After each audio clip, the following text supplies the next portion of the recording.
जय श्री श्याम। आज मैं आपको एक कहानी सुना रहा हूँ जी, जिसका टाइटल है सच्चा सुख और संतोष कहाँ पर मिलता है जी। ध्यान से सुनो। एक संत को अपना भव्य आश्रम बनाने के लिए धन की जरूरत पड़ी। वह अपने शिष्य को साथ लेकर धन जुटाने के लिए लोगों के पास गए। घूमते घूमते वह एक गांव में अपनी शिष्या एक बुढ़िया की कुटिया में पहुँचे। कुटिया बहुत साधारण थी, वहाँ किसी तरह की सुविधा नहीं थी। फिर भी रात हो गई तो संत वहीं ठहर गए।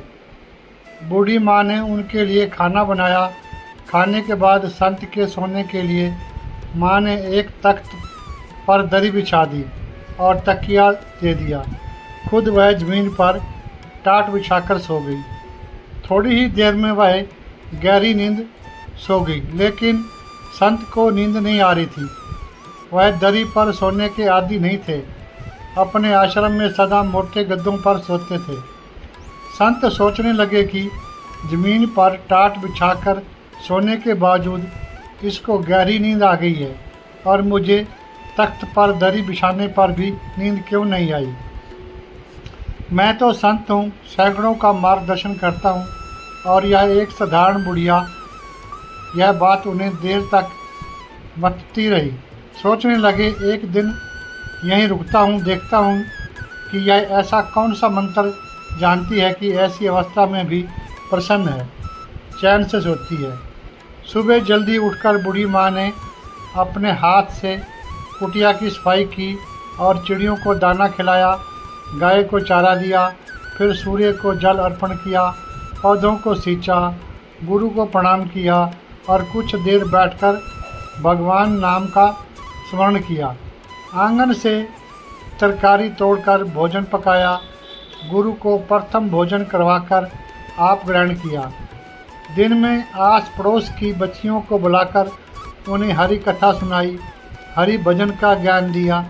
फिर संध्या पूजन, रात को पुण्य सादे भोजन का प्रबंध, सोने की तैयारी। गुरु सोचने लगे, आज फिर नींद नहीं आएगी, पूछ ही लूँ कि क्या रहस्य है।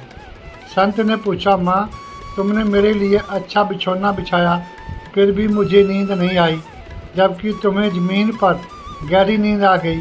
क्या तुम्हें धरती की कठोरता नहीं सताती? क्या यह चिंता नहीं होती कि कैसे अपने लिए अच्छे भोजन का नरम बिछौने का प्रबंध करूं? इसका कारण क्या है?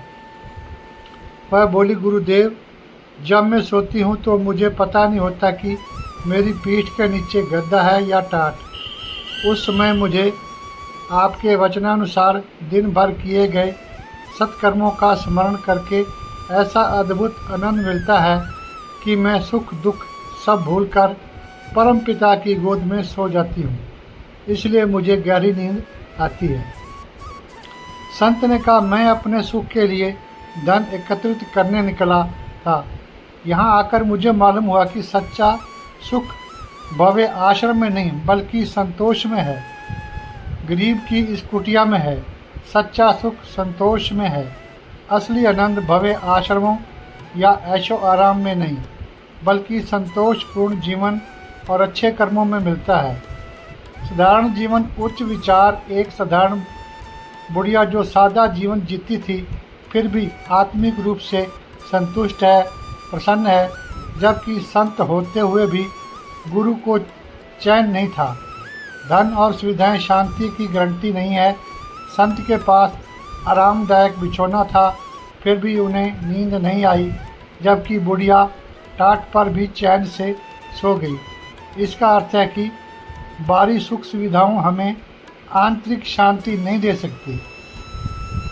सत्कर्म और भक्ति जीवन को सुखद बनाते हैं। बुढ़िया ने अपने दिन को सत्कर्मों, दान पुण्य और ईश्वर स्मरण में लगाया, जिससे उसे आत्मिक सुख मिला और वह चिंता मुक्त होकर सो सकी। दूसरों की सेवा सच्ची खुशी देती है। बुढ़िया ने संत की सेवा की, पशु पक्षियों का ध्यान रखा, पड़ोस की बच्चियों को हरि कथा सुनाई, जिससे उसके मन में संतोष और खुशी बनी रही। सुख दुख हमारे विचारों पर निर्भर करते हैं। अगर हमारा मन शुद्ध और संतुष्ट रहेगा तो हमें बाहरी परिस्थितियाँ परेशान नहीं करेंगी। सच्ची नींद और शांति अच्छे कर्मों से आती है। बुढ़िया तो शांति से नींद आई क्योंकि उसने दिन भर अच्छे कर्म किए थे। जब मन में शांति और संतोष होता है तब शरीर को भी आराम मिलता है। सच्चा सुख बाहरी चीज़ों में नहीं बल्कि मन की शांति, संतोष और सत्कर्मों में है। इसलिए हमें धन और ऐशो आराम की जगह अच्छे कर्मों, सेवा और भक्ति पर ध्यान देना चाहिए, जिससे हमें वास्तविक सुख और मानसिक शांति मिले। आप सभी का दिन शुभ हो। जय श्री श्याम। जितना हो सके हमें दूसरों की सेवा करनी चाहिए। हमारे पास यदि कुछ धन है तो दूसरों गरीबों की सेवा करनी चाहिए।